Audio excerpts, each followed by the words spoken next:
Devil May Cry 5 was revealed a couple of weeks back at E3 2018 as part of Microsoft's conference. There was a pretty big trailer actually, some gameplay and cinematics that's due out on PS4, Xbox One and PC sometime in the spring of 2019. I'm Mike Williams, with me are Liam McKelvey. Hello. And Jake Kulkowski. Hiya. Liam, what do we know about this game other than the fact that you're very excited about it? I am very excited about it, but other than that, we know it's developed and published by Capcom in-house. It's a direct sequel to Devil May Cry 4, and Nero is back as the main playable character from Devil May Cry 4. You say main playable character? I say main. There are two other playable characters, one of whom is series fan favourite Dante, yep. And the other one, we don't know who it is, but it's probably Virgil, who is Dante's brother and Nero's dad. So that's 3 playable characters, which is interesting, a bit of an interesting twist. Game director is Hideaki Itsuno, who directed Devil May Cry 2, 3 and 4. He did. And according to him, the best minds at Capcom are working on Devil May Cry 5.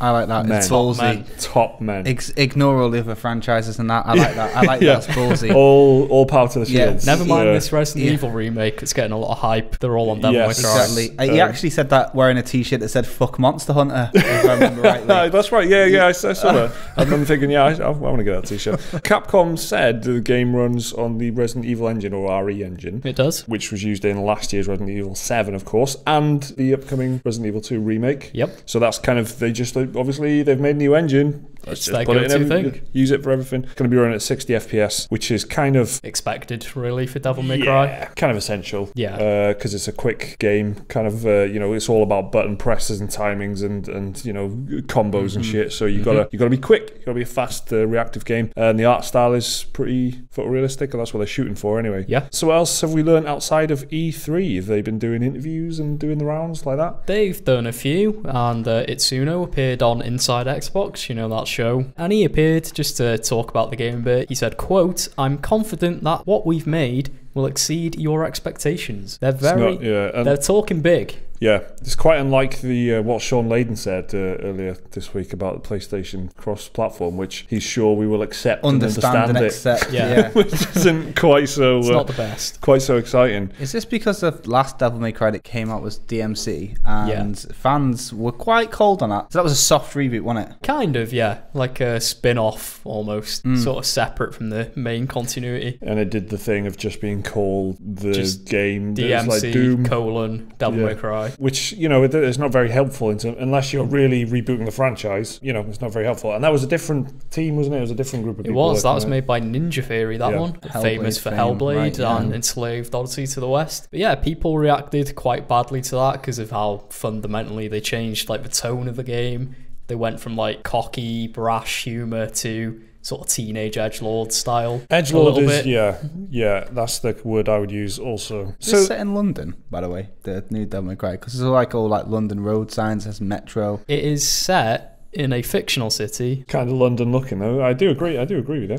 Bridges and it's just very European. Yeah, which is interesting, I suppose, because you see all sorts of settings you don't often see jolly old England. Which one was in Paris? Was that Devil May Cry? That was Onimusha 3. Was Onimusha 3? Yeah, that was with the acting talent and who was it? Who was in that? Jean Reno. Yeah, it is. Jean, that's Leon, right. One guy from Leon in it. I fucking love that, and I totally forgot about it until right now. Good game, though. Yeah, no, it's decent. That. Do you know what else was good? Devil May Cry 3, which is the one that I played to the completion. Considered the high point of the series, really. Yeah, so that's a bit. I feel like I came in at the third game, which was the high point, and it was fantastic. Do you know what? I played that, and I played God of War when they were hack and slash games, quite quick succession. So I almost forgot about it. And then actually this information kind of got leaked in November. And me and Liam were really close to doing a video about it back then. And I kind of wished that we had now because everything was... Because it's all correct. Because it's all yeah, exactly.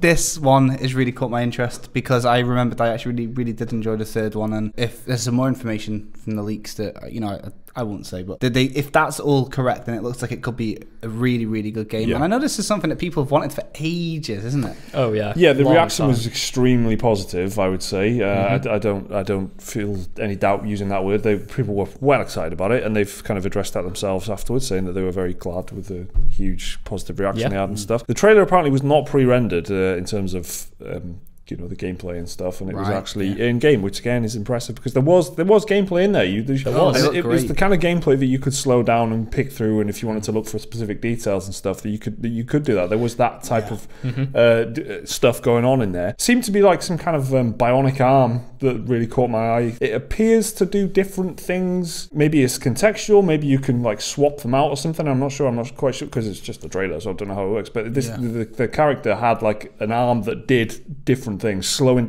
froze them in time at one point. There's like a hook pulling them in, which was in one of the previous games, I think. I think it's been in all of them. So there you go. So it does these different things that you add. They're quite important for this type of game, I think, to add like flourishes and stuff, and add contextual. Certain enemies will need you to do that to get them to break their guard or whatever. Yeah, exactly. So what did you think of what you saw, Liam, as a big series fan? I absolutely loved it. It was exactly what I want from a Devil May Cry game. I want the over-the-top sort of silly humour, just the insane action. And I say that I like every Devil May Cry game, even 2, which is considered the worst one in the series by a long shot. But yeah, this looks like exactly what a Devil May Cry fan would want, to be honest. It does, yeah. I mean, the Dante thing is what stood out to me in terms of like, he's back, baby. That was like the big, fan thing, I guess. Jake, what about you looking at this? I mean, does it make you want to, considering that you came at a different point to Liam, you're not like exactly, not a huge fan, so it's neither here nor there on the big shocks and reveals of like Dante come back and stuff like that. But I'll tell you something that it is giving me even more hope than usual for a game like this, is that Capcom have been coming correct for about 2 years now. Resident Evil 6 Capcom was probably when fans felt the most disconnected from them, and then they did Resident Evil 7, and then they did Monster Hunter World, and they've been putting in some big bits, and then they've given fans Resident Evil 2 remake, which is coming soon, and looks very promising. Exactly. Do you know what, they've been doing big things, and I don't know, every game I've played from them in the past year and a half has been good, so all 2 of them. I'm looking forward to it's true though. They're 2 series that have got a lot of they've got a fan base that knows what they want and stuff, big titles, big names, but still you need to draw new people in and stuff. But somehow they struck the balance, in my opinion, with both of them. They just kind of they did very successful games, both Monster and Resident Evil 7, I reckon. So in terms of more interview information and stuff, Liam, tell me more about this bionic arm. I want to know more about it. This bionic arm is called the Devil Breaker. Sounds familiar because in Devil May Cry 4, Nero had an arm, a demonic arm, called the Devil Bringer, which he apparently loses in this game. Literally gets torn off him. Got it. But apparently this is like a robot replacement, and like you said, like all good replacements, it's a robot. It's robotic. But yeah, this one, it's got special moves. You can use it uses cartridges, so it's got like, you can't use it infinitely. Ammunition. It's got an ammo system to it, and it's just like special moves, like AoE attacks, powerful shield breaking attacks, that sort of thing. Ammo for it is very limited, and you can actually lose the ammo if you get hit in the game. These bullets will break if you get hit too much. All right. So it's kind of like a risk-reward system, I guess. You can go in, use them, but if you get hit too much, they'll just break. I like that. That's quite cool. That's quite a cool balancing thing. And that's the kind of refinement that this kind of game needs. It needs that like game design, like very specific decisions that are like, how do we make this interesting? How do we balance it out? How do we make it a challenge? That's pretty cool. And what's this thing I've read as well about the fact that they could have revealed it a while ago, but they just didn't. Yeah, so in an interview with Famitsu, Maki Okabe, who's a senior producer on Devil May Cry 5, he said they could have shown off the game like quite a while ago,